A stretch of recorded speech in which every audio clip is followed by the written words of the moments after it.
Assalamualaikum warahmatullahi wabarakatuh. Saya Anissa Rasyida dengan NIM 231041005 dan saya di sini akan menjelaskan tentang dependent sample atau regresi sederhana dan juga dependent sample. Saya di sini menggunakan kertas karena mungkin bagi kalian yang masih belum mempunyai laptop. Jadi kita akan menggunakan cara yang manual, yaitu dengan cara ditulis. Oke. Yang pertama kita akan mengerjakan yang dependent sample terlebih dahulu. Jadi di dependent sample sini ada 6 yang harus kita kerjakan. Yang pertama ada identifikasi variabel, ada X dan Y. X-nya adalah stres akademik dan Y adalah kualitas tidur sesuai dengan penelitian yang saya ambil atau data yang saya gunakan. Yang kedua ada judul, yaitu hubungan antara stres akademik dengan kualitas tidur. Hipotesisnya ada hubungan antara stres akademik dengan kualitas tidur. Yang ketiga ada layout data, jadi kita di sini menghitung jumlah hasil yang kita dapat dari keyform yang kita buat saat sebelum melakukan penghitungan. Di sini saya menggunakan populasi 30 imbang antara laki-laki dan perempuan. Dan di sini saya menghitung S itu populasinya sesuai dengan saya yang bilang tadi 30. X ini terus Y, XY, X kuadrat dan Y kuadrat. Jadi kalau XY ini kita menghitung antara ini dan ini kita kali. Kalau X kuadrat, yang X ini kita kuadratkan. Kalau yang Y kuadrat, yang Y ini kita kuadratkan. Selanjutnya jika udah data yang tadi kita dapat, jangan lupa kita jumlahkan terlebih dahulu semuanya di sini. Setelah itu kita akan menggambar grafik scatter plotnya sesuai dengan data yang kita sudah hitung tadi. Seperti ini. Contohnya jika yang X itu 22 dan Y 20, jadi sini kita akan tarik mulai dari 2 terus kita ke 20 seperti itu. Selanjutnya yang nomor 5 ada R XY, kita menghitung dengan menggunakan rumus N atau subjeknya penjumlahan dari XY tutup kurung dikurangi penjumlahan X dan penjumlahan Y. Selanjutnya di bawahnya ada akar N penjumlahan X kuadrat min penjumlahan X kuadrat juga, tapi di luar kurung kuadratnya, dikali N penjumlahan Y kuadrat min penjumlahan Y kuadrat di luar. Nah, sesuai yang tadi saya bilang, kalau kita harus dihitung dulu ya. Jadi N itu 30 penjumlahan XY, jadi 13.053 dikurangi 672 dan 583. Setelah itu ada kita hitung ini dan ininya dulu. Jadi hasilnya ada 391 590 dikurangi 391 776. Terus yang bawahnya itu ada 440 730 min 451 554. Emang jumlahnya gede-gede ya kalau punya data saya. Yang selanjutnya ada 365 dikurangi 339 kita hitung semuanya, jadinya hasilnya min 186 akar min 10.854 dikurangi 25.901. Kita hitung lagi, jadinya 100 min 186 akar minus 281 dikali 129.454. Selanjutnya dihitung lagi, hasilnya ada minus 186 per minus 16.766,915. Hasilnya ada minus 0,011. Selanjutnya ada interpretasi hipotesis. Di sini ada aturan interpretasi R.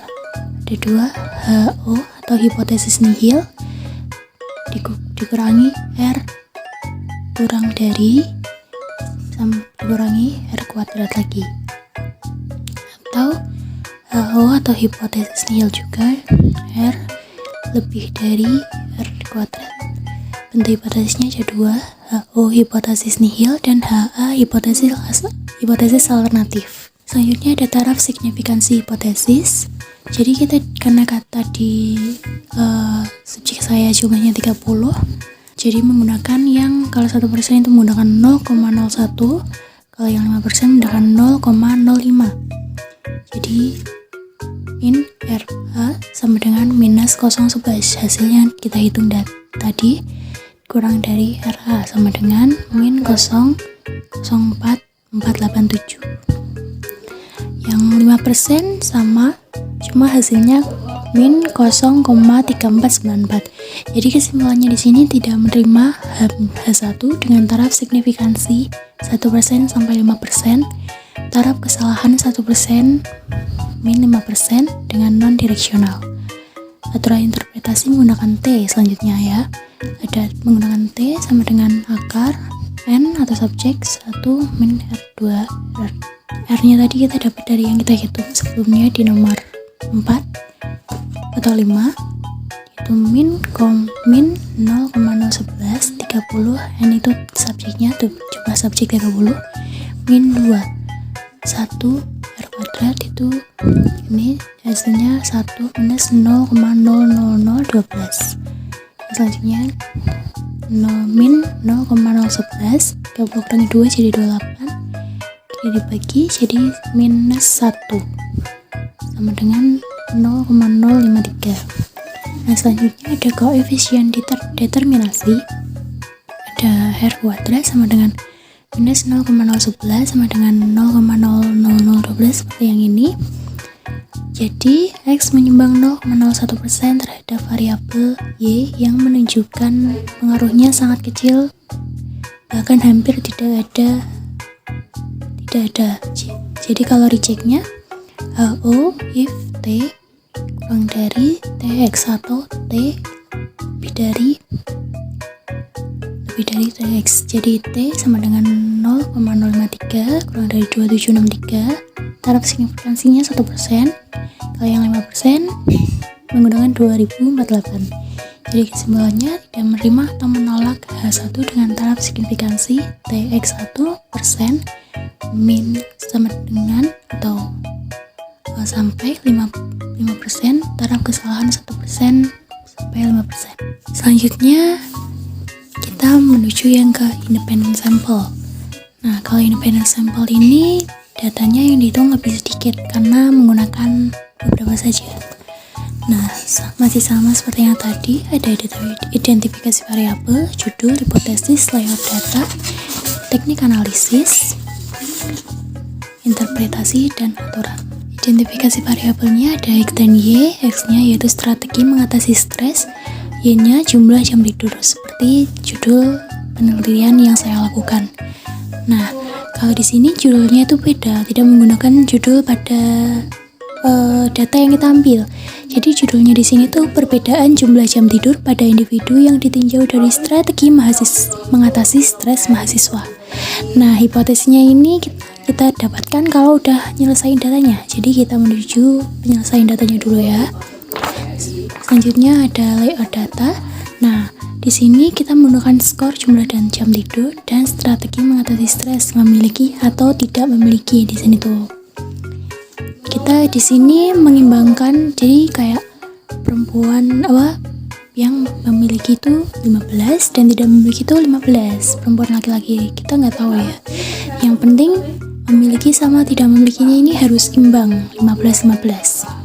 Nah, karena subjek kita 30, jadi ini aku dapat yang memiliki itu sudah 15 sesuai dengan imbangan ini. Yang pertama 7, 78, 79, 75, 555, 75, 4, 8, 86. Kalau kita jumlah semuanya ini jadinya 99. Kalau yang ini kita jumlah semuanya jadinya 70. Nah, di sini kita hitung Y1 atau sama rumusnya ya ini. Penjumlahan Y1 min 6N1. Dan ini subjeknya ya. Y ini itu hasilnya dari ini. Jadi 99 per 15 sama dengan 6,6. Yang kedua juga sama, 70 per 15 sama dengan 4,6. Nah, 6,6 sama 4,6 ini lebih besar 6,6. Jadinya kita beri tanda ini. Selanjutnya kita menuju teknik analisisnya. Ada beberapa yang harus kita hitung. Pertama ada S1 kuadrat sama dengan rumusnya ada di sini, N1 penjumlahan Y1 kuadrat min dalam kurung penjumlahan Y2 kuadrat di strip di N kuadrat. Jadi ini kan jumlah subjeknya yang kita hitung 15, Y itu 99, Y yang 1 99, terus yang ini tetap sama 99 kuadrat, cuma nggak dikurung. Nah, terus per 15 kuadrat. Terus kita hitung ini 99 kuadrat itu berapa? 9801. Jadi kita tulis di sini, ini tetap 15 per 225 karena kan 15 kuadrat. Terus selanjutnya kita hitung semuanya ini, kita kali 1,7,015 dan ini tetap 225. Terus kita hitung juga semuanya ini, jadinya 137,214 per 225. Nah, hasilnya ini jangan ini dibagi ya, jadi 609,84. Terus di sini kayak kesimpulannya gitu, atau kita akarkan. S1 kuadrat sama dengan 609,84, hasilnya 246,94. Selanjutnya yang S2 ini hampir sama, malah sama persis sama yang satu. Cuma bedanya ini kita pakai yang 70. Di sini kita hitung 70 kuadrat min 70 kuadrat 15 kuadrat. Jadi 70 kuadrat itu 4900 sama, terus tetap ini 225, tetap 15, dan kita hitungnya ini semuanya 600 per 225 sama dengan 304,88. Terus ini kita akarnya 3 akar 304,8 sama dengan 17,46. Terus ada SP. Kita rumusnya ada N1 min 1 S1 kuadrat, N2 min 1 S2 kuadrat per N1 tambah N2. Jadi 15 tambah 15 dikurangi 2. N1 15 min 1, S1 nya tadi di sini ya 246, yang ini 609,84. Ini tambah 15 kurangi 1 menggunakan ratio yang ini 304,88.